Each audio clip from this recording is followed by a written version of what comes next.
সুপ্রিয় দর্শক, আমি মুস্তফা দানি, সবাইকে স্বাগত জানাচ্ছি সম্পাদকীয়তে। আজকের বিষয় গুম হত্যার শঙ্কা, আর এ নিয়ে আলোচনার জন্য আমাদের স্টুডিওতে উপস্থিত আছেন মেজর জেনারেল অবসরপ্রাপ্ত আব্দুর রশিদ, নিরাপত্তা বিশ্লেষক। মাঝখানে আছেন senior advocate M Amin Uddin, সাবেক সম্পাদক সুপ্রিম কোর্ট আইনজীবী সমিতি, এবং ওই প্রান্তে আছেন অধ্যাপক doctor Zia Rahman, chairman criminology বিভাগ, ঢাকা বিশ্ববিদ্যালয়।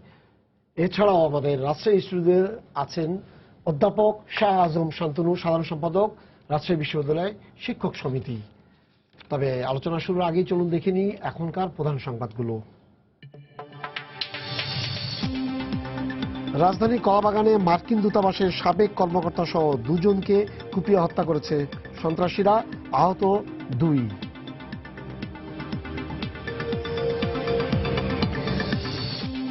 পেশাদার খুনিরাই পরিকল্পিতভাবে কারারক্ষী রুস্তমকে হত্যা করেছে, প্রাথমিক ধারণা পুলিশের।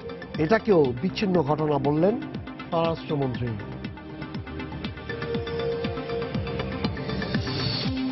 যারা দেশের জ্বালাও পোড়াও করছে তারাই পরিকল্পিতভাবে সাম্প্রতিক সময়ে গুপ্ত হত্যা ঘটাচ্ছে, খুনিদের খুঁজে বের করা হবে বললেন প্রধানমন্ত্রী।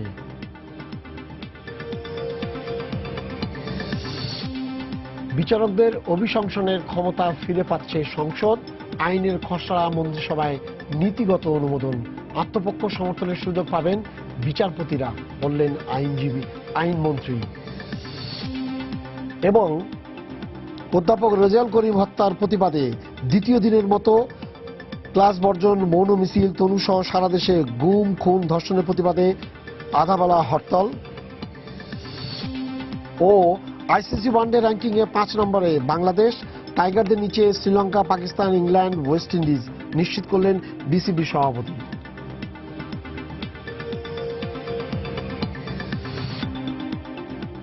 সকালবেলা যেভাবে একদম ফিল্ম স্টাইলে মেরে দিয়ে চলে গেছে কারারক্ষীকে, এটা মানে এলপিআর ছিলেন মনে হয়।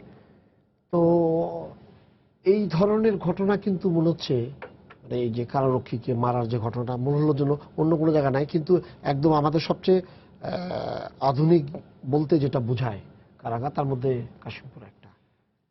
এবং আমাদের রিপোর্টাররা যা বললেন তাতে হলো যে মেইন রাস্তা থেকে যে রাস্তাটা গেছে সরাসরি কারাগারে, এই রাস্তার মধ্যে দিয়ে আছে, ওপেন, দুই পাশে দোকানপাট আছে, বসেছিলেন, গুলি করে মেরে চলে গেছেন। তার মানে হলো যে ওই কারাগারের ওই পাশ দিয়ে মানে দেওয়াল এবং ওটার বাইরে আর কোনো জোন নাই। এটাকে আপনি ফিজিক্যাল সিকিউরিটি স্ট্রাকচারের উপরে প্রশ্ন তুলছেন। জি, এই হত্যার সাথে ফিজিক্যাল সিকিউরিটি স্ট্রাকচারের খুব একটা সম্পর্ক আমি দেখছি না। সেটি হচ্ছে যে সে অবসর নেবার পরে প্রধান কারারক্ষী ছিল, তো তাকে যে মারা হয়েছে দোকানে যখন ওষুধ কিনছিলেন, এরকম একটি পরিস্থিতি দাঁড়িয়েছিলেন বলে। আর যে প্রশ্নটা আপনি তুললেন সেটি হচ্ছে কেউ যদি কোনো দুর্বৃত্ত দল সংঘবদ্ধভাবে, যেসব আমরা টেরোরিস্ট অ্যাটাক, অনেকে এক্সপ্লোসিভ নিয়ে অ্যাটাক করে, গেট ভেঙে ভেতরে ঢোকার চেষ্টা করে, সেটির উপরে আমাদের ফিজিক্যাল সিকিউরিটি বা স্ট্রাকচার কতটা করা হয়েছে সেটি ঠিক আমরা ওই দৃষ্টিভঙ্গিতে আমরা ঠিক ফিজিক্যাল স্ট্রাকচারটা দেখিনি। তবে নিশ্চিতভাবে এই ঝুঁকিটা বর্তমানে আমাদের মতো প্রায় দেশেই আছে। তো সেখানে যে আগে হয়তো আমরা ছিলাম না, কিন্তু এখন এই ঝুঁকির মধ্যে আমাদের চিন্তার ক্ষেত্রটা। সেক্ষেত্রে যে কেউ যদি গাড়ি বোমা নিয়ে ঢোকার চেষ্টা করে, কেউ যদি অস্ত্র নিয়ে গুলি করতে করতে ঢোকার চেষ্টা করে, তাহলে সে কি প্রতিবন্ধকের, কত লেভেলের প্রতিবন্ধকতার সম্মুখীন হবে সেটি মাথায় বিবেচনা রাখা উচিত। আর ওটির ব্যাপারে বলতে গেলে ওটা হলো ফিজিক্যাল ইন্সপেকশনস অ্যান্ড বিভিন্ন থ্রেট রুট অ্যাপ্রোচ দেখে বলা যাবে। তো এখানে যে ঘটনাটি ঘটলো সেটি হচ্ছে আমার কাছে মনে হয় যে বাংলাদেশে দেখেন পরপর 3টি ঘটনা আমাদের চোখের সামনে ঘটলো। আরেকটি ঘটেছে আমাদের গোপালগঞ্জের টুঙ্গিপাড়াতে, একজন সাধুকে হত্যা করা হয়েছে। এটি মর্মান্তিক হলেও কিন্তু এটা মনে হচ্ছে কিছুটা ছকে বাঁধা, যেটি হচ্ছে যে এই ঘটনাগুলো ঘটার সাথে সাথে কি হচ্ছে যে আমরা নাগরিক জীবনে সবার মধ্যেই, সব পেশা জীবী বলেন বা সব কাজে নিযুক্ত যেই হন না কেন, তিনি আর নিরাপদ বোধ করছেন না। কারণ এখানে এসে একটু হয়েছে, আগে তো একটু স্পেসিফিক ছিল যে আপনাকে ব্লগার হইতে হবে, আপনি নাস্তিকতা উপরে কিছু লিখেছেন কিনা, তাহলে আপনি একটু টার্গেট হচ্ছেন। কিন্তু বর্তমানে যে টার্গেটে আমরা দেখছি, টার্গেট লিস্টে, তখন আমরা ওই ধরনের যে তকমাগুলো থাকলে পারে আপনি লক্ষ্যবস্তু হন, সেটি না থাকলেও আপনি লক্ষ্যবস্তু হয়ে যাচ্ছেন। তাহলে সেক্ষেত্রে স্বভাবতই আপনি সবাই সাধারণ মানুষ, মানে একটা পরিবর্তন, মানে এইটার ক্ষেত্রে লক্ষ্যবস্তু সিলেকশন একটা পরিবর্তন হচ্ছে। এসেছে। আরেকটি হচ্ছে যে তারা যেটা নিয়েছে, যে আমার কাছে মনে হচ্ছে যে যাকে পাও তাকেই মারো, একটা ছুতো বেরিয়েই যাবে। যেমন ওনার ক্ষেত্রে আমাদের অধ্যাপকের আর জাওয়াল করিমের ক্ষেত্রে যেটা হয়েছে, যে উনি গান বাজনা চর্চা করতেন, উনি সেতার বাজাতেন, সংস্কৃতি মনা ছিলেন। তো এটিও যেন মনে হচ্ছে যে একটি ইসলাম বিরোধী কাজ, এরকম একটা প্রজেকশন সেটা আমরাই বের করছি। এগুলো একটি কথা। এই যে আজকে কলাবাগানে যেটা হলো, সেখানে ওটার মধ্যেও কিন্তু একটা, ওটার মধ্যে ছুতো আপনি বের করতে পারবেন, কারণ উনি একটু পত্রিকা সম্পাদক ছিলেন এবং ভিন্ন ধরনের পত্রিকা ছিল। তো সেক্ষেত্রে এবং যারা মেরেছে তারা আল্লাহ আকবার স্লোগান দিয়েছে, এবং কোপানো গুলি ব্যবহার, ওই স্টাইলটা, সিস্টেমটাকে মনে হচ্ছে যে এরা হচ্ছে ওই সন্ত্রাসী গ্রুপেরই লোক, যারা জঙ্গিত্ব করছে। তার মানে করার সাথে এখন টার্গেট হচ্ছে যে যাকে করলে পরে প্রচারণা বেশি পাওয়া যাবে। এটার সাথে আমি একটু আইএসের যে তকমা, দ্রুত বাইরের আইএসের যে তকমা, যে আগে যখন আমাদের দেশে এই জঙ্গি হামলাগুলো এই দেশজ জঙ্গিরা করত, আইএস তকমা না থাকাতে আন্তর্জাতিক মিডিয়াতে তাদের অবস্থান ছিল না।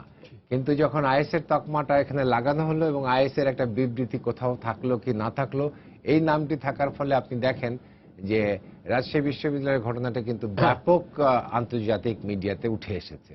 স্বভাবত এগুলো উঠে আসবে।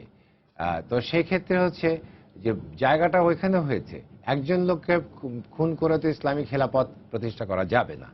তাহলে উদ্দেশ্যটা হলো একটা আন্তর্জাতিক প্রচারণা করে নিজেদের একটি অস্তিত্বকে জনমানুষের মধ্যে ছড়িয়ে দেয়, পাশাপাশি আবার দেশটাকে একটা ইয়ার মধ্যে, চাপের মধ্যে নিয়ে আসা, আন্তর্জাতিক পরিস্থিতির ভেতরে ফেলা, এবং মানুষের যেটি হচ্ছে মানুষের আস্থাবোধটা হচ্ছে সবচেয়ে বড়, যে সে নিরাপদ বোধ করছে। নিরাপদ এই বোধটা কিন্তু হচ্ছে কিছুটা আপেক্ষিক, আমি বোধ করছি কিনা। হ্যাঁ, তো আপনি তাকে অনেক কিছু বলতে পারেন, এটা বিচ্ছিন্ন ঘটনা, এটা হঠাৎ ঘটেছে, অমক হয়েছে, কিন্তু মানুষের ভেতরে যে উদ্বিগ্নতার যে বিষয়টি উঠেছে, তারই কিন্তু একটা প্রতিফলন পার্লামেন্টের কথাটা উঠেছে। সেই প্রতিফলনে যাকেই জিজ্ঞাসা করেন সবাই একটু শঙ্কিত। সেক্ষেত্রে হচ্ছে যে আমরা এদের প্রতি আমাদের যে আগের শূন্য সহিষ্ণুতার যে ভাব আছে, সেই শূন্য সহিষ্ণুতার অবস্থানের উপরেও কিন্তু আরেকটি তকমা লেগেছে, যে সেখানে কি কোনো শিথিলতা আসছে কিনা। তো সেটি এখন আমাদের বিবেচনায় যায়নি। সেটি হচ্ছে রাষ্ট্রের দায়িত্ব হচ্ছে নাগরিকের নিরাপত্তা নিশ্চিত করা, এবং নাগরিককে ওই নিরাপত্তা বোধ দেয়া যে সে স্বস্তিতে আছে। আপনার কাছে যাই, আপনার কাছে আমি পরে আসবো। হ্যাঁ, উনি যে কথাটা বললেন ডাইমেনশন, এখন আপনাকে বললে আপনি হয়তো বলবেন যে আক্ষরিক অর্থে যে এটা বেড়েছে কি কমেছে, এগুলো অনেক ব্যাপার আছে, কিন্তু নৃশংস যে ঘটনাগুলো ঘটছে, এই জিনিসগুলো কিন্তু আগে নিয়মিত হচ্ছে না, আমি এটা বলবো না, আবার নিয়মিত হচ্ছে সেটাও বলবো না, একটা ঘটনার মধ্যে আছে। কিন্তু যে ভীতিকর পরিস্থিতি সৃষ্টি করার জন্য যে জিনিসগুলা, সেগুলা কিন্তু ঘটছে। আজকে যে মানে দুটো ইভেন্ট হয়েছে, দুটোতেই কিন্তু এরকম একটা ভীতিকর, মানে এই দুটা ঘটনা জানার পরে কিন্তু প্রত্যেকটা মানুষের মধ্যে এক ধরনের শঙ্কা, আতঙ্ক কাজ করছে।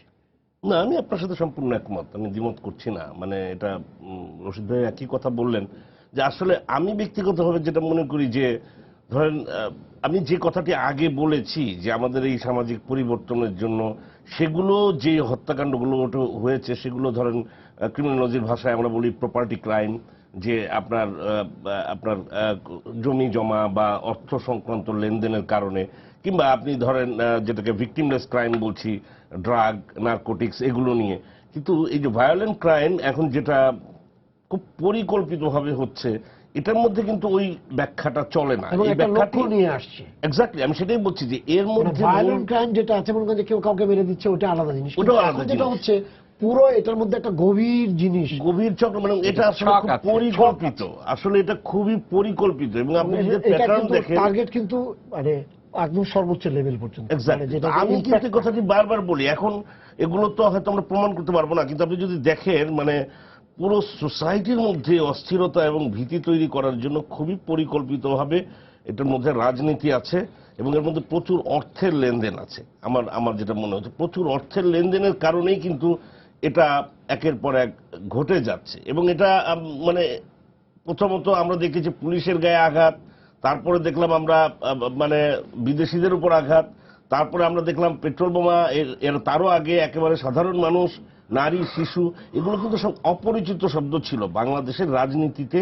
আপনি এই সমস্ত জিনিস কিন্তু প্রতিপক্ষের সাথে প্রতিপক্ষের যুদ্ধ হতো, ঝগড়া হতো, মারামারি হতো, এমনকি মৃত্যু হতো, আমরা দেখেছি, হতাহত হতো। কিন্তু আপনি দেখেন এই যে টার্গেট করে আপনি সাধারণ মানুষ, নারী, শিশুদেরকে পুড়িয়ে মেরেছেন, আপনি বিদেশিদের মেরেছেন, মানে জিনিসটাকে স্ট্র্যাটেজিক্যালি যাতে আপনি সারা পৃথিবীতে এটাকে খুব মানে অ্যাটেনশনে নেওয়া যায় এবং সমাজের মধ্যে যেন ভীতি তৈরি করা যায়, এই ধরনের চাপের মধ্যে যেন রাষ্ট্রযন্ত্র যাতে চাপের মধ্যে এই ধরনের জিনিসও কিন্তু কাজ করে। তো এভাবে আসলে এখন এটাকে কোথায় যে ঠেকেছে, যে কথা রশিদ বলেন যে হ্যাঁ একটা সময় আমরা শুনেছি যে জিনিসটি আপনার এই নাস্তিকতা কিংবা আপনার ব্লগার, এটাও কিন্তু দেখেন, আপনি খেয়াল করে দেখেন, আপনি মানে আমরা তো এটা ওপেন জানি, শফিক রেহমান সাহেবের বাবা একজন বড় নাস্তিক ছিলেন, তিনি একেবারে ওপেন বলেই তিনি নাস্তিকতার চর্চা করেছেন। কিন্তু কথা হচ্ছে যে মানে এগুলো কিন্তু বাংলাদেশের ইতিহাসে ছিল না। আপনি গণজাগরণ মঞ্চ যখন হয়েছে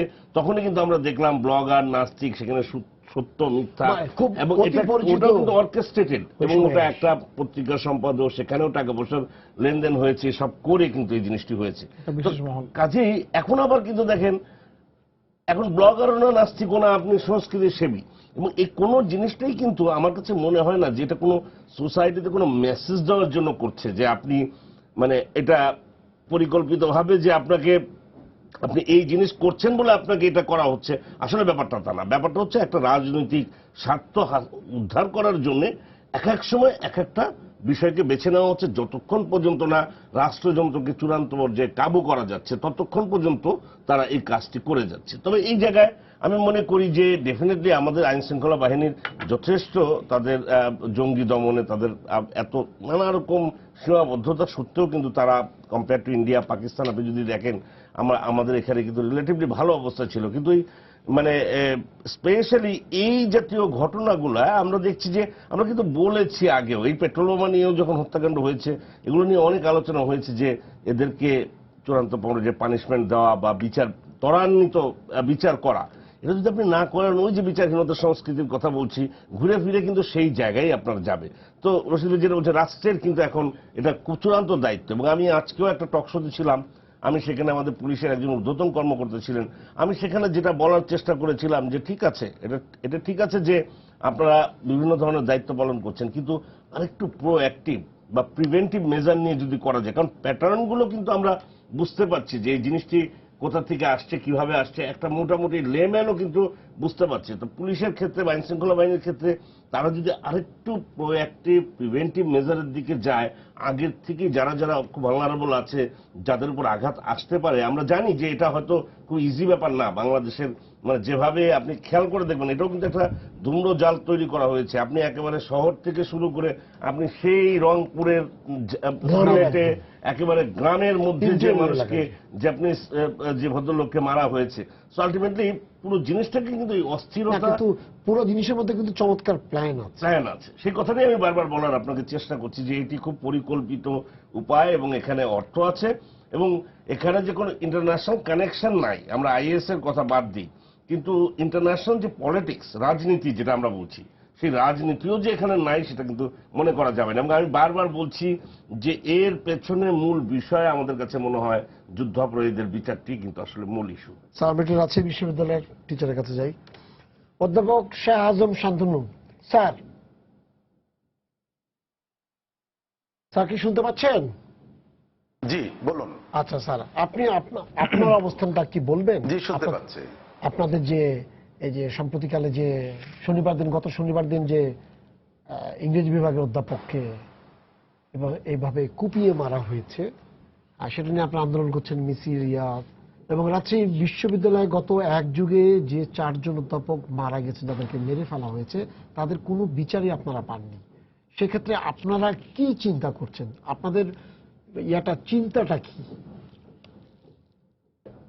বিচার পাইনি, ঠিক না তো, একজন তো বিচার হলো, আমাদের যে বিষয়টি দেশবাসীর কাছে পরিষ্কার করা আপনাদের মাধ্যমে, যে আপনারা জেনেছেন যে আমাদের ইংরেজি বিভাগের শ্রদ্ধেয় শিক্ষক প্রফেসর রেজাউল করিম সিদ্দিকীকে তার বাসভবনের অদূরেই নির্মমভাবে হত্যা করা হয়েছে। এখন এই হত্যাকাণ্ডের প্রতিবাদে আমরা অনেক কর্মসূচি নিচ্ছি, অনেকে ক্লাস বর্জনে আছে, এখনো লাগাতার কর্মসূচি হচ্ছে।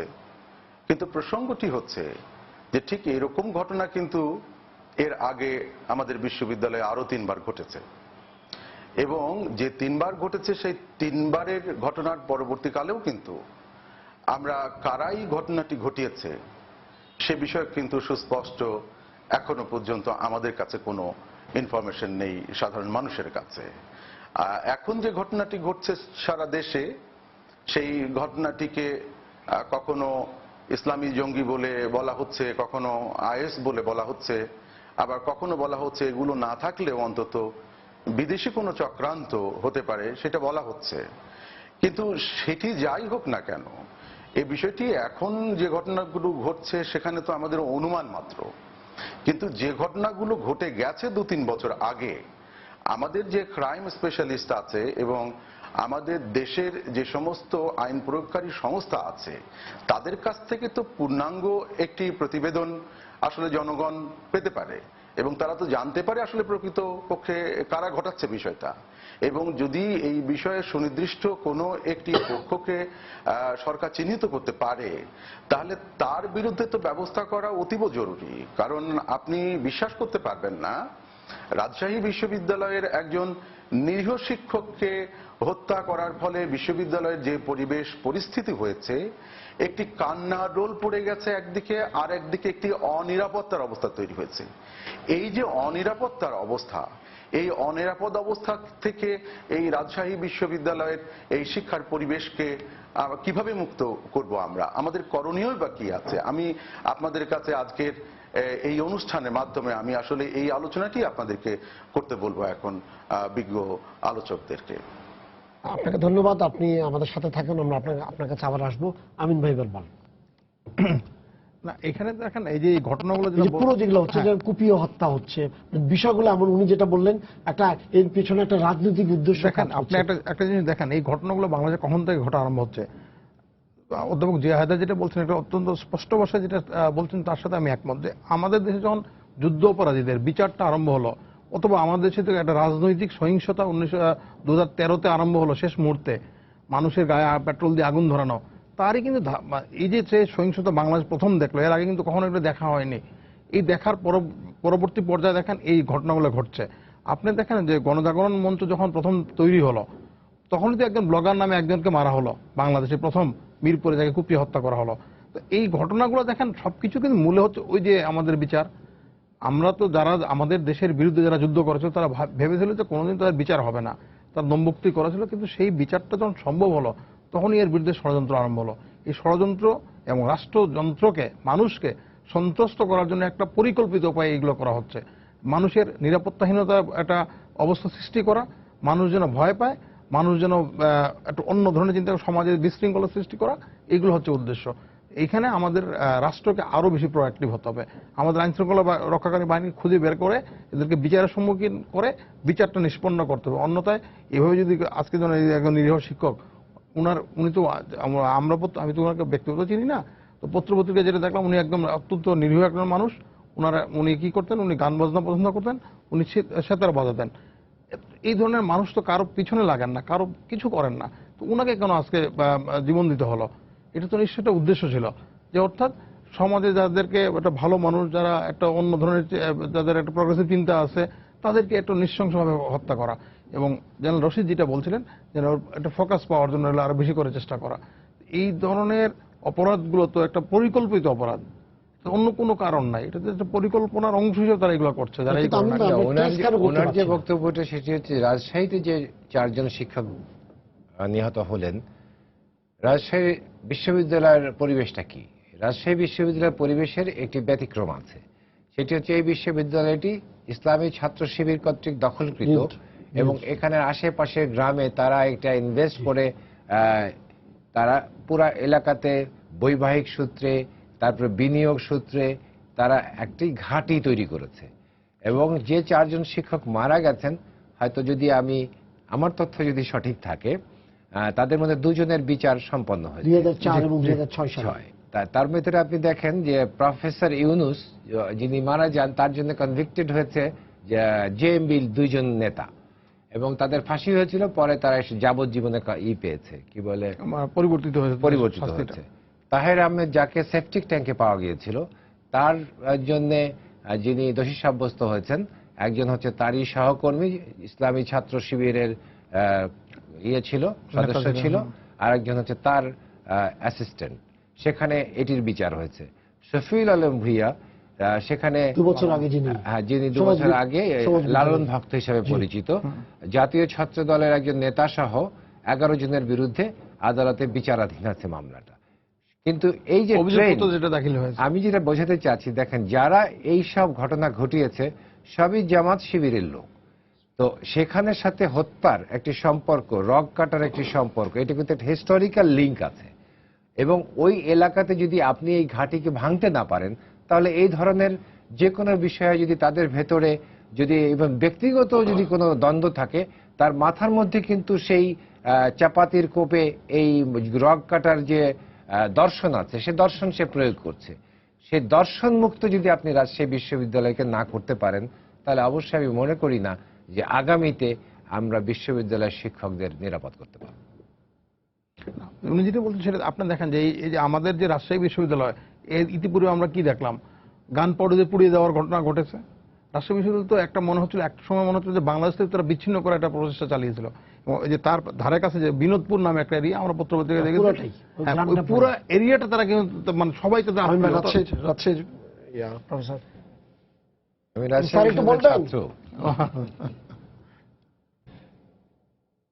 শাহাদুল স্যার একটু বলবেন, আপনি কিছু বলতে চাচ্ছিলেন?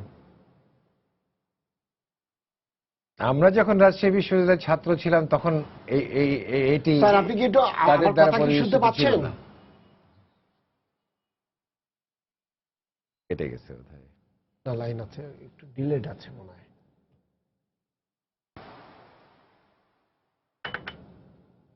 আপনারা আবার প্রশ্ন করেন।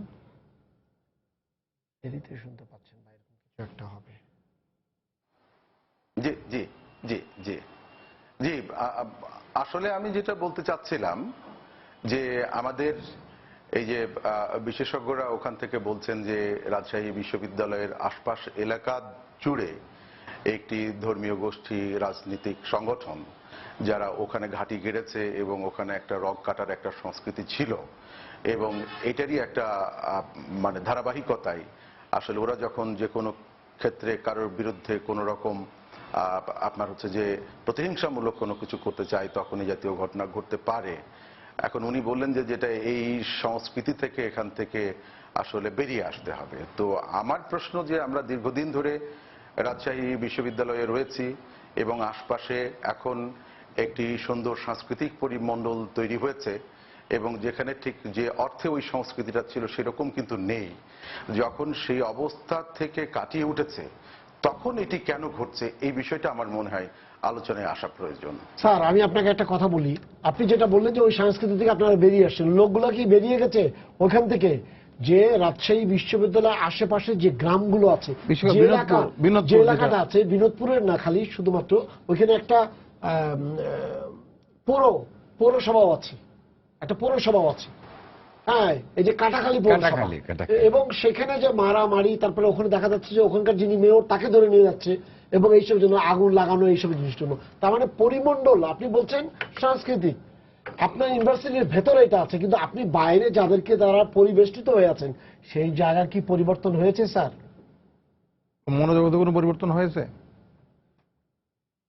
না। পরিবর্তনের কথাটি আমি যেটা বলতে চাই যে আগের যেরকম ঘটনা ছিল রক কাটার সংস্কৃতি, সেখান থেকে কিন্তু আমরা এই অঞ্চলটা অনেক দিন ধরে মুক্ত দেখতে পাচ্ছি। এখন যেটা ঘটছে যে তার থেকেও বেশি কিছু ঘটছে। না কিন্তু স্যার আপনি বললেন রক কাটা নাই, কিন্তু এখন ফুটিয়ে চলে আসছে। রাস্তাটা কি, আমরা কিভাবে এখান থেকে আসলে বেরিয়ে আসবো, এই কথা নিয়ে কি কথা বলছে না, কিন্তু সেই ক্ষেত্রে আপনি বলেন যে আপনারা জিনিসগুলো কিভাবে আসছে স্যার, যে জায়গাটাতে আগে রক কাটা ছিল, এখন যেটা চলে আসছে, এখন কুপিয়ে চাপাতি দিয়ে কুপিয়ে হত্যা করছে। সিস্টেমটা চেঞ্জ হয়ে গেছে, কিন্তু আরো বেশি রূঢ়। সেই লোকগুলো যদি আশেপাশে থাকে, ওই পরিমণ্ডল যদি থাকে, তাহলে কি রাজশাহী বিশ্ববিদ্যালয়ের শিক্ষকরা নিরাপদ থাকবেন?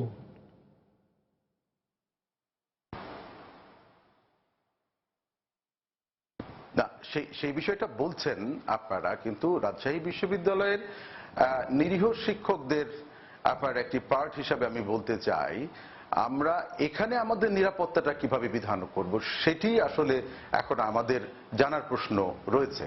আপনারা কিভাবে চান থেকে দেশবাসীর কাছে, মানে আপনারা দেশবাসী না, আপনারা কিভাবে চাচ্ছেন? আপনারা একটু বলবেন যে আপনারা এইভাবে চান কিন্তু আইন শৃঙ্খলা বাহিনী দিচ্ছে না। আমাদের যেটা চাওয়া, আমাদের তো আসলে কিছু করার নেই, আমরা তো নিরীহ, আমরা কি করব প্রোগ্রাম দিয়ে? আমাদের তো দেশের আইন, দেশের শাসন ব্যবস্থা এবং রাষ্ট্রীয় যে উদ্যোগ, সেই উদ্যোগের দিকে তাকিয়ে থাকা ছাড়া তো আমাদের কোনো উপায়, আমি নিজে ব্যক্তিগত শিক্ষক হিসেবে আমি তো আর কোনো উপায় দেখছি না। ঠিক আছে স্যার, আপনি আমাদের সাথে থাকুন। হ্যাঁ স্যার, যেটা বললেন উনি যে আমাদের কিছুই নাই, তার মানে যে ওনারা এই মিছিল মিটিং আর এটা ছাড়া, প্রতিবাদ করা ছাড়া ওনাদের আর কোনো কিছু না। প্রতিবাদও কিন্তু একটা বিরাট ভাষা বাংলাদেশের। মানে আমি বলছি, আমি কথাটাই বলতে চাচ্ছিলাম যে আমরা রাষ্ট্রের উপর হয়তো অনেক কিছু আমরা আশা করছি। আমাদেরকে বুঝতে হবে যে আমাদের যেই রাষ্ট্রের যে ধরনের একটা ইস্যু নিয়ে রাষ্ট্র এখন লড়াই করছে, এত বছরের জঞ্জাল, 44 বছরের এবং 75-এর পরে এটা যে জায়গায় গিয়েছে, বিশেষ করে তাদের অর্থনৈতিক ভিত্তি এবং রাজনৈতিক প্যাট্রোনাইজেশন, অন্য পলিটিক্যাল পার্টিও তাদেরকে যেভাবে প্যাট্রোনাইজ করছে, তো সেই জায়গা কিন্তু রাষ্ট্র একা তার দায়িত্ব, এটা কিন্তু চেষ্টা হচ্ছে, কিন্তু পুলিশ বাহিনীর উপর নির্ভর, আইন শৃঙ্খলা বাহিনী নির্ভর করে ঠিক হঠাৎ করে এই যে একটা ভয়ঙ্কর প্ল্যান্ড একটা অর্গানাইজ ক্রাইম, যেটা তাকে আপনার মোকাবেলা করার জন্য শুধুমাত্র রাষ্ট্রের যন্ত্র বা রাষ্ট্রের পুলিশের উপর নির্ভর করে কিন্তু হবে না।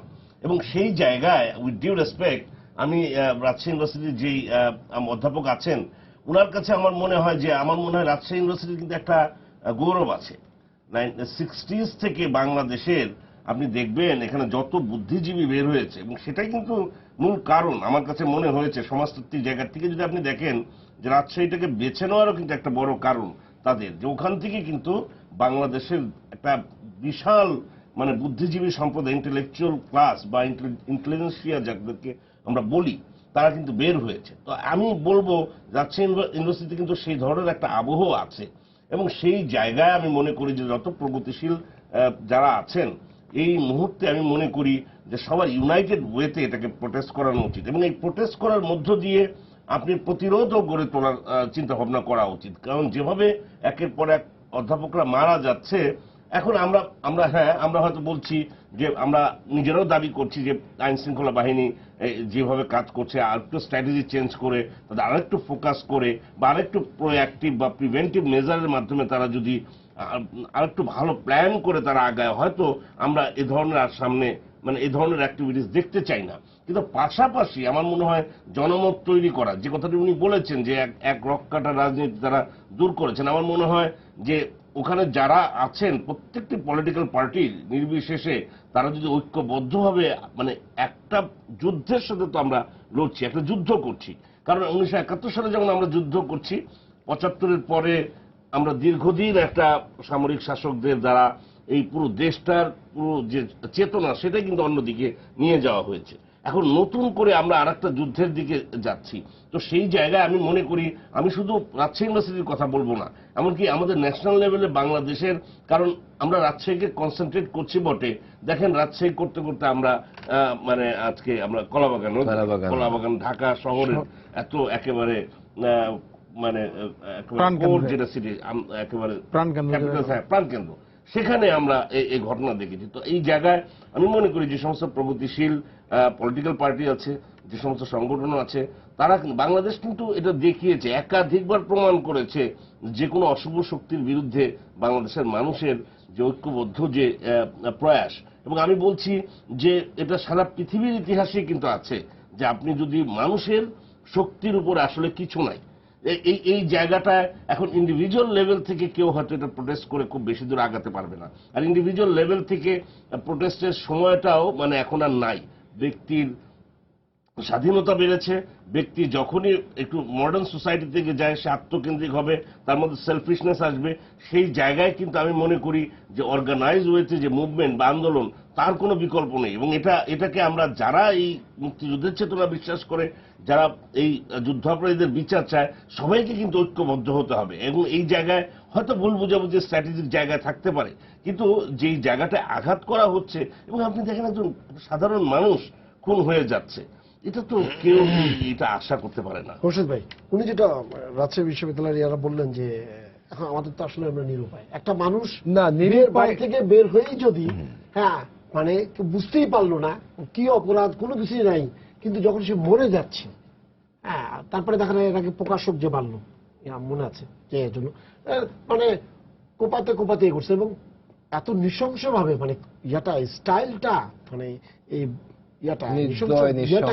এমন ভাবে হচ্ছে যেটা কোনো মানুষ দেখার মতো সামর্থ্য রাখে না, এবং কেউ যদি দেখে তারপরে সে জ্ঞান হারিয়ে ফেলতে পারে। এখানে ব্যাপার হচ্ছে যে আমরা এই ধরনের অপশক্তিকে কি দৃষ্টিভঙ্গিতে দেখছি। এখানে হলো রাষ্ট্র দেখুক, সরকার দেখুক, আমি দেখি বা আপনি দেখেন, প্রথমে হচ্ছে তাকে দেখতে হবে এটি অপশক্তি। এই অপশক্তির কোনো ভালো দিক আর খারাপ দিক সেই বিবেচনায় যখন নিয়ে আপনি এটাকে একটা ডিসক্রিপশন করবেন, তখন এই শক্তিকে দমন করা যাবে না। সেহেতু সে কাকে মারছে, সেই লোকটি কেমন ছিল, সেই বিবেচনায় না নিয়ে ওর মারাটাকেই মূল ধরতে হবে, যেটাকে আমরা যেটাকে বলছি হত্যার রাজনৈতিক দর্শন। এই হত্যার রাজনৈতিক দর্শন ব্যবহার করা হচ্ছে। এর আগে যেটা উনি বলেছেন যে কেন ব্যবহার করা হচ্ছে আমি আর বলতে চাচ্ছি না। তো হত্যার রাজনৈতিক দর্শনকে আপনাকে সমাজ থেকে উৎখাত করতে হবে। সেই দর্শন উৎখাতের ক্ষেত্রে অবশ্যই রাজশাহী বিশ্ববিদ্যালয়ের অনেক কিছু করণীয় আছে। এখন হচ্ছে যে আপনি বললেন যে মানুষের নিরাপত্তা কোথায়, উনি বাসা থেকে বেরোচ্ছেন, উনি জানেন না উনি কখন মরে যাবেন। এখন আসলে রাষ্ট্রের, এখন যে পুলিশের নিরাপত্তার প্রতি যে আমরা যে নির্ভরশীল হচ্ছি, আমার মনে হয় পুলিশও এখানে একটা খেই হারিয়ে ফেলছে। সে শনাক্ত করতে পারছে না, সে দোষীকে ধরতে পারছে না, কিন্তু সে যখন শনাক্ত করতে পারছে তখন আমি তাকে যথেষ্ট সক্রিয় দেখছি, এবং পুলিশ নিজেও কিন্তু আক্রান্ত হচ্ছে, এবং তারাও জীবন দিচ্ছে। আজকেও হয়েছে, একজন আহত হয়েছে। তো সেক্ষেত্রে ব্যাপার হচ্ছে যে এখানে পুলিশ জনগণের একটা সহযোগিতার একটা ক্ষেত্র তৈরি করতে হবে, সে যাতে এই তথ্যগুলো সে নিতে পারে এবং প্রম্পটলি একটা রিয়াক্ট করতে পারে। আমাদের দেশের একটা হচ্ছে যে জনসংখ্যা আধিক্য, পুলিশের সংখ্যা কম, তারপরে আমাদের যে স্মার্ট, এরা যত স্মার্টলি, যত গোপনে কায়দা কানুন করে তারা আক্রমণ করছে, সেটিকে মোকাবেলা করার জন্য আমাদেরকে এরকম স্মার্ট হইতে হবে। হয়তো সেই জায়গায় আমরা পৌঁছতে পারছি না বলেই আজকে মানুষের মধ্যে শঙ্কা আসছে, তারা আস্থা রাখতে পারছে না যে সে আমার সত্যি নিরাপত্তা দিতে পারবে কিনা। তো যখন নিরাপত্তা দিতে না পারে, আমরা দেখেছি, তখনই কিন্তু এই মানুষ এগিয়ে আসে। যদি সোসাইটি যদি একটা কালেকটিভ সিকিউরিটি তৈরি করতে পারে, তাহলে আপনি এটাকে ঠেকাতে পারবেন। তাহলে আপনাকে দেখবেন যে এই সব জায়গাতে আক্রমণ করার সময় আশেপাশের কেউ না কেউ এখানে সহায়তা করেছে। আজকে যদি আমি কলা বাগানের কথাটাই চিন্তা করি, এই যে বাড়ির ভিতরে সে ঢুকে গেল, বাড়ির ভিতরে ঢোকা, কোথায় সে ঘুমায়, কোথায় আক্রমণ করবে, তার নিশ্চয়ই একটি তথ্য তাদেরকে আভ্যন্তরীণভাবে কেউ তাদেরকে সরবরাহ করেছে। তো সেখানে হচ্ছে যে আমার সোসাইটির ভেতরে যে এই যে হত্যার দর্শনের যে লোকগুলো লুকিয়ে আছে, তাদেরকে চিহ্নিত করা হচ্ছে বড় দরকার। এখানে সমাজ এটা করতে পারবে। তো এখানে পাশাপাশি লাগবে হচ্ছে পুলিশের সহযোগিতা। এখানে কিন্তু পুলিশও তাদেরকে আটকানোর চেষ্টা করে আহত হয়েছে। তো সেই ক্ষেত্রে আমি যেটা বলবো, এখন যেখানে ওনাদের যে জায়গাতে যে আমাদের যে ক্রিমিনাল জাস্টিস সিস্টেম আছে, সেখানে আমার মনে হয় এখানে একটি বড় ধরনের আমাদের একটা পরিবর্তন আনতে হবে, অথবা নতুন একটা সিস্টেম আনতে হবে।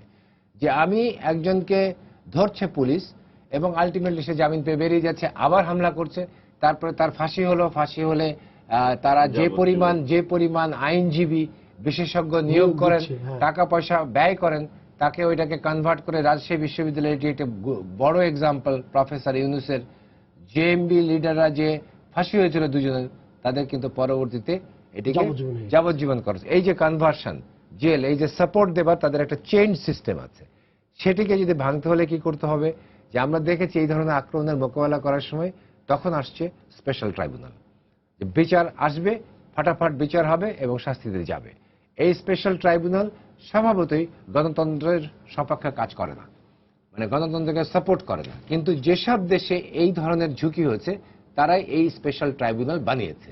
তো বাংলাদেশে যদি আমরা মানুষকে যদি নিরাপত্তা দিতে চাই তাহলে তাদের দ্রুত বিচারের জন্য আমি মনে করি আমাদের অ্যান্টি টেররিস্ট অ্যাক্টের আওতায় স্পেশাল ট্রাইব্যুনালের প্রভিশন আছে, এবং যেখানে এই ধরনের যত আক্রমণ আছে, আসামি আছে, তাদের বিচার দ্রুত করে জনসম্মুখে আপনাকে একটা আস্থার পরিবেশ সৃষ্টি করতে হবে, এবং তখনও এরা বুঝবে যে আমি বিচারের বাইরে থাকতে পারবো না। এখন কিন্তু তাদের ভেতরে যথেষ্ট কনফিডেন্স আছে, আমার চেয়ে আমার উনি আরো ভালো বলতে পারবেন যে বিচার কিভাবে এড়িয়ে যেতে হবে, সেটি সম্পর্কে পোক্ত করে ফেলেছে, সেটিকে ভেঙে দিতে হবে। তো এই দুটো জায়গায় মিলছে। দর্শন হত্যার রাজনৈতিক দর্শন যদি আপনি উৎখাত করতে চান, যেসব রাজনৈতিক দল জামাতে ইসলাম বা একে পৃষ্ঠপোষকতা দেয় বা এই দর্শনকে সমর্থন করছে তাদেরকে বন্ধ করতে হবে। কারণ আমি এই দর্শনের গণতন্ত্র চর্চা করতে গিয়ে আমাদের সাধারণ মানুষের মৃত্যুর কারণ ডেকে আনার কোনো কারণ নেই। তো এখানে একটি শক্ত অবস্থান এটি প্রয়োজন, যেটাকে আমরা বলি রাজনৈতিক সদিচ্ছা। সেটির সাথে জনগণের ভেতরে যে উদ্দীপনা, মানে যে ক্ষোভ তৈরি হচ্ছে এটার বিরুদ্ধে, এটিকে জোড়া লাগাতে হবে, কাজে লাগাতে হবে। পুলিশি ব্যবস্থাকে যদি ইনকর্পোরেট করতে পারলে আমরা একটা নিশ্চিত নিরাপত্তা তৈরি করতে পারবো, কিন্তু এককভাবে পলিসি নির্ভর নিরাপত্তায় এভাবে ঠেকানো যাবে না। হ্যাঁ, উনি যেটা বলছিলেন যে ইয়া হলে দেখা যাচ্ছে যে ওরা কিন্তু প্রচুর টাকা ব্যয় করে এবং চমৎকার ভাবে, এবং যতগুলো জেএমবির, বিশেষ করে রাজশাহী জেএমবি সবাই কিন্তু বেরিয়ে আসছে জামিনে, বেরিয়ে তারপর আবার হুমকি দিচ্ছে। আপনাকে আমি যে বলছি যে আমি দেখি না। দেখি আমি যেটা বলতে যাচ্ছি যে জেনারেল রশিদ যেটা বলেন এটা অত্যন্ত সঠিক কথা। দেখেন আমাদের যে বিচার ব্যবস্থা এমনই কতগুলো দুর্বলতা রয়েছে যা আমাদের বিচারটা কখন হয়, কিভাবে হয়। বিচারক কিন্তু বিচার করেন তখনই যখন তার সামনে যে সাক্ষ্যটা উপস্থাপন করা হয় তার ভিত্তিতে উনি বিচার করেন। সেই সাক্ষ্যটা কেউ উপস্থাপন করেন? একজন তদন্তকারী। সেই তদন্তকারী যদি প্রকৃতপক্ষে দোষী সাব্যস্ত করে সাক্ষ্য প্রমাণ জোগাড় না করতে পারেন তাহলে সেই বিচারটা কখনো কিন্তু ভালো হবে না। সেই বিচারটা যখন আমাদের কতগুলো এভিডেন্স একটা অনুযায়ী, আমি যে কতগুলো কথা বলি বা আমাদের যে ফৌজদারি কার্যবিধি অনুযায়ী আজকে একটা ঘটনা ঘটলো, আইন অনুযায়ী অতি দ্রুত যায় তাকে করতে হবে, সাক্ষীদেরকে আপনি জেনে নিতে হবে, তার ঘটনাগুলো নিয়ে আসতে হবে। সেটা যদি আপনি 20 দিন পরে 1 মাস পরে যান, এখানে কিন্তু অপরাধ যে আসামি সেটা বেনিফিট পেয়ে যায় যে আপনি তো এটা বিলেটেড মানে দেরিতে এটা আপনি ডিসক্লোজ করছেন বলছেন, যার ফলে আপনি হয়তো চিন্তা ভাবনা করে তাকে জড়িয়েছেন, এখানে সে বেনিফিটটা পায়। এইগুলো আপনি চিন্তা করে দক্ষ এবং সঠিক সংখ্যক মানুষ নিতে হবে। আমাদের এখানে কিন্তু মানুষের অভাব, যে তদন্তকারী সংস্থা তাদের কিন্তু জনবলের অভাব। এখানে সঠিক সংখ্যক জনবল নিয়োগ করতে হবে এবং আলাদা করে সিস্টেম তৈরি করতে হবে যারা শুধুমাত্র তদন্ত করবে। আমাদের দেশ হচ্ছে কি একই পুলিশ, সে তদন্ত করছে, সে অপরাধ দমন করছে, সে অন্যান্য কাজও করছে, হুকুম তামিল করছে আদালতের, যার কারণে সে অনেক বেশি ব্যস্ততার কারণে সে হয়তো সময় প্রপারলি দিতে পারছে না। আলাদা তদন্ত সংস্থা করতে হবে, এদেরকে দক্ষ করে তুলতে হবে এবং তাদের মাধ্যমে যদি সাক্ষ্যটা জোগাড় করা হয় সেই ক্ষেত্রে আপনি বিচারটা প্রপার বিচার হবে। বিচারের আদালতের কাছে তো অন্য কোনো কিছু থাকে না, দুই পক্ষ আপনি কি সাক্ষী দিয়েছেন, ওনাকে কি জেরা করা হয়েছে, ওনারটা কি কনসিস্টেন্সি আছে এবং বিভিন্ন সাক্ষীর সাথে কার যোগাযোগটা আছে, কিভাবে উনি সাক্ষীটা দিয়েছেন, একটা ঘটনা 5 জন সাক্ষী কিভাবে বলছেন, এগুলোর উপর নির্ভর করে কিন্তু বিচারটা হয়। এখনই জানলাম যে কুষ্টিয়ার একজন স্কুল শিক্ষকের কুপিয়ে হত্যা করেছে কুষ্টিয়া থেকে। মানে তো এটা তো দেখেন, এটা তো দুর্ভাগ্যজনক হচ্ছে না। আজকে কলাবাগানে একটা দেখলাম, কুষ্টিয়াতে দেখতেছি। আচ্ছা, 3টা হলো, একটি হচ্ছে সকালে হলো কাশিমপুর, গাজীপুরে হয়েছে, এটা তো গোপালগঞ্জে হয়েছে। তারা এটা তো মনে হচ্ছে যে এই যে একটা পরিকল্পিত একটা অশান্তি সৃষ্টি করার, সমাজে একটা অরাজক অবস্থা সৃষ্টি করার জন্য একটা পরিকল্পনার অংশ হিসেবে করা হচ্ছে বিভিন্ন জায়গায় একসাথে। না, কিন্তু উনি যে কথাটা বলেছেন আসলে যারা এটা করছে, যাদের মধ্যে এই ধারণাটা ঢুকে গেছে, তারা খুব পরিকল্পিতভাবে এটা করছে, সূক্ষ্মভাবে করছে। সেই জায়গায় আমাদের তো আইনশৃঙ্খলা বাহিনী সেখানে সেটাই মোকাবেলা করার জন্য যেটা বলেন স্মার্টলি তারা করে। আমাদের কিন্তু স্মার্ট জনমত সৃষ্টি করতে হবে। স্মার্টলি আমরা যারা তদন্ত করবেন তাদের ওই সমান পরিমাণে স্মার্ট হতে হবে। আপনাদেরকে ব্যবহার করতে হবে প্রযুক্তির সাথে যদি আপনি একটা তদন্ত করতে পারেন তখন কিন্তু আর কোর্টের কোনো কিছু থাকবে না। কোর্টে যখন প্রযুক্তিতে মিলিয়ে দিবেন, আপনি যদি ডিএনএ টেস্ট দিয়ে মিলিয়ে দিতে পারেন তখন তো আর অন্য সাক্ষী আর লাগবে না। আচ্ছা, রাজশাহী বিশ্ববিদ্যালয় একটু যাই। স্যার, আপনি একটু বলবেন আপনার শেষ কথা কি আজকে? আমি আসলে গভীর মনোযোগের সাথে দুজন অতিথির কথা শুনছিলাম। জি। এবং সেখানে ওনারা দুটো বিষয় বলেছেন। একটি বিষয় বললেন যে এটাকে সামাজিকভাবে প্রতিরোধ করতে হবে। তো সেই বিষয়টি আসলে ঠিক একটি অঞ্চল থেকে এরকম একটি প্রতিরোধ গড়ে তোলাটি এটি খুব শক্ত ব্যাপার। আমি অনুরোধ জানাবো আপনাদের, এই জাতীয় সামাজিক প্রতিরোধ ঢাকা থেকে, কেন্দ্র থেকে তৈরি হোক, দেশব্যাপী তৈরি হোক। আর আমাদের এখন যেটা প্রয়োজন সেটি হচ্ছে যে এই জাতীয় ঘটনার দ্রুত বিচার হোক এবং এটাকে দ্রুত বিচার ট্রাইব্যুনালের মধ্যে নিয়ে যেয়ে দৃষ্টান্তমূলক শাস্তি দেয়া হোক। তাহলে পরে বোধহয় এটির একটি উন্নতি করতে পারে। আমরা হয়তো পঞ্চম লাশটি আর দেখব না। জি চলো শেষ পর্যায়ে আছি। না আমি উনি দুটা জিনিস বলেছেন, তার মধ্যে একটা রশিদ বললেনই, রশিদ ভাই বললেন যে এই কথা যে দ্রুত ট্রাইব্যুনাল না হলে এটা স্পেশাল থামবে না। ট্রাইব্যুনাল লাগবে। আমি কিন্তু ওই যে স্মার্ট যে শব্দটা ব্যবহার করেছি, শুধু আমি সেই জায়গাটাই জোর দিতে চাই। আমিন ভাই এক জায়গায় স্মার্ট বলতে আমরা যেটা বুঝি, আমাদের কিন্তু কাউন্টার টেরোরিজম ইউনিট নতুন করে হয়েছে, এবং আমি মনে করি যে এটাকে, কারণ এই যে ম্যাগনিটিউড যেভাবে বাড়ছে, আমার কাছে মনে হচ্ছে যে একের পর এক তারা বাধাগ্রস্ত হচ্ছে, একের পর এক তাদের কৌশল, তারা যেভাবে কৌশল নিয়েছে সেই কৌশল যেভাবে রাষ্ট্রকে পরাজিত করতে চেয়েছে তারা পরাজিত করতে পারছে না বলে তারা আরো ভয়ঙ্কর অবস্থায় যাচ্ছে। যেই ম্যাগনিটিউডে তারা যাচ্ছে, এই ম্যাগনিটিউডেই আমাদের মনে হয় যে আমাদের পুলিশ বাহিনী, আমি এই জন্য আমি বলেছি যে একটা বিশেষ ফোকাস দেওয়া। আইন শৃঙ্খলা বাহিনীর অনেক কাজ, এখানে অনেক কনস্ট্রেন্ট, সবই ঠিক আছে, কিন্তু আপনি এটার একটা প্যাটার্ন বুঝতে পারছেন যে এই জিনিসগুলো একইভাবে হচ্ছে, পরিকল্পিতভাবে হচ্ছে, এবং সেই জায়গাটি বিবেচনা করে যদি আপনি একদিকে প্রোঅ্যাক্টিভ আর একদিকে অ্যাক্টিভ যাই বলেন না কেন, রিঅ্যাক্টিভ, এগুলোকে মিলিয়ে আপনাকে প্রচন্ড একটা ফোকাস দিতে হবে এবং রিসোর্স মোবিলাইজ করতে হবে। পাশাপাশি যে জিনিসটি বলছে যে একটা সমাজের ভেতর থেকে আপনি ফর্মাল জায়গার থেকে আপনাকে এটা তো আসতেই হবে, এটা রাষ্ট্রের দায়িত্ব, কিন্তু সোসাইটির একটা দায়িত্ব আছে। সেই দায়িত্বটা উনি বলেছেন যে আমি এইভাবে আসলে বিভাজন করতে চাইনি। আমার কথা হচ্ছে যে রাজশাহীরও একটা ঐতিহ্য আছে, রাজশাহী বিশ্ববিদ্যালয়ের ঐতিহ্য আছে, সেখানে একটা বিশাল প্রগতিশীল গ্রুপ আছে। আমি সেটা মিন করেছি যে সেখান থেকে জিনিসটা যে কোনো জায়গা থেকে জিনিস শুরু হতে পারে। ঢাকা তো সেন্টার, ডেফিনেটলি ঢাকাতে, কিন্তু দুর্ভাগ্যক্রমে আমার কেন যেন মনে হচ্ছে এই জায়গাটা আমরা সবাই এর দায় নিচ্ছি, এটা কাউকে দায় করার কোনো কিছু নাই, কিন্তু এই যে একটা মানে আমাদের এটাও মনে হচ্ছে কেন যেন একের পর এক ঘটনা ঘটছে, কিন্তু আমরা আগে দেখেছি যে একজন মতিউরের রক্ত থেকে 69-এর গণ অভ্যুত্থান, কিংবা একজন সার্জেন্ট জোহরলকের রক্ত থেকে আমরা দেখেছি একটা গণ অভ্যুত্থানের রূপ নিয়েছে। কিন্তু আমরা কিন্তু এই যে একের পর এক জিনিস ঘটছে, ঠিক সেই রিয়াকশনটা যারা প্রোগ্রেসিভ তাদের হয়তো প্রস্তুত থাকতে পারে, কিন্তু আমি বলছি যে একটা কনসার্টেড কিংবা একটা আর্টিকুলেটেড ওয়েতে যে একটা বড় ধরনের আন্দোলন, সামাজিক আন্দোলন গড়ে তোলা হবে, সেটা কিন্তু দেখতে পাচ্ছি না। এর মানে এই নয় যে শুধু সামাজিক আন্দোলনই আমি করতে বলছি, আমি বলছি যে পাশাপাশি পুলিশ বাহিনীকে তাদের এই জায়গাটায়, কারণ ব্লগার হত্যা থেকে শুরু করে এই জাতীয় হত্যাকাণ্ডের ব্যাপারে আমাদের অবজারভেশন হচ্ছে যে এই জায়গাটায় পুলিশের আরো মনোযোগী হওয়া দরকার বলে আমি মনে করি। শেষ পর্যায়ে আছি, বলবেন। এটিতে আমি যেটা দেখতে পাচ্ছি এখন হচ্ছে প্রকাশ্যে যে খুন করছে, তো প্রকাশ্যে খুন করে জনসম্মুখের মধ্যে দিয়ে সে দৌড়ে চলে যাচ্ছে, তারপরে সে ভ্যানিশ হয়ে যাচ্ছে, তারপরে পুলিশ তাকে ধরে নিয়ে আসতে পারছে না। এটি হলো শঙ্কার মূল কারণ।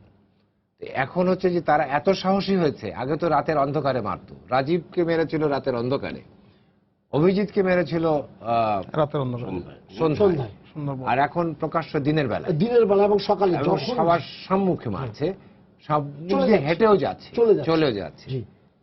এই পরিস্থিতির কারণে হচ্ছে যে শঙ্কা তৈরি হচ্ছে, এটিকে দূর করতে হবে, এবং এই দূর করার জন্য যে স্ট্র্যাটেজি প্রয়োজন সেটিকেই আইন শৃঙ্খলা বাহিনীকে বেছে নিতে হবে। কোনো প্রিটেক্সট বা আমি কোনো ছুতো খুঁজছি না, আমি খুঁজতে চাচ্ছি যে যেটি মানুষ বিশ্বাস করে এবং আস্থাটা যাতে আবার পুনরায় ফেরত পায়, সেই জায়গাটা তৈরি করতে হবে। উনি যেটা বললেন, দেশের বিরুদ্ধে ষড়যন্ত্র হচ্ছে, দেশ রক্ষা করতে হবে সবাই মিলেই। এই ষড়যন্ত্র হচ্ছে বলে আমরা শুধু হচ্ছে বলে বসে থাকবো, আমার মনে হয় বসে থাকার সময় নেই। We have must act proactively. আমার মনে হয় যেটা বলছেন জিয়া ভাই, যে মাত্রায় এই অপরাধটা হচ্ছে সেই মাত্রায় আমাদের আগাতে হবে, মানে ওই একই মাত্রা আমাদেরকে। সময় শেষ হয়ে, আপনাদেরকে ধন্যবাদ। পাশাপাশি আমি রাজশাহী ইনস্টিটিউট থেকে যিনি যোগদান করেছিলেন, আমাদের রাজশাহী বিশ্ববিদ্যালয়ের শিক্ষক সমিতির সাধারণ সম্পাদক অধ্যাপক শাহ আজম শান্তনু, তাকেও ধন্যবাদ দিচ্ছি আমাদের সাথে যোগ দেওয়ার জন্য। সবাইকে শুভেচ্ছা জানিয়ে শেষ করছি আজকের সম্পাদকীয়। আগামীকাল আবারও দেখা হবে রাত 10টায়, দেখার আমন্ত্রণ রইল। শুভরাত্রি।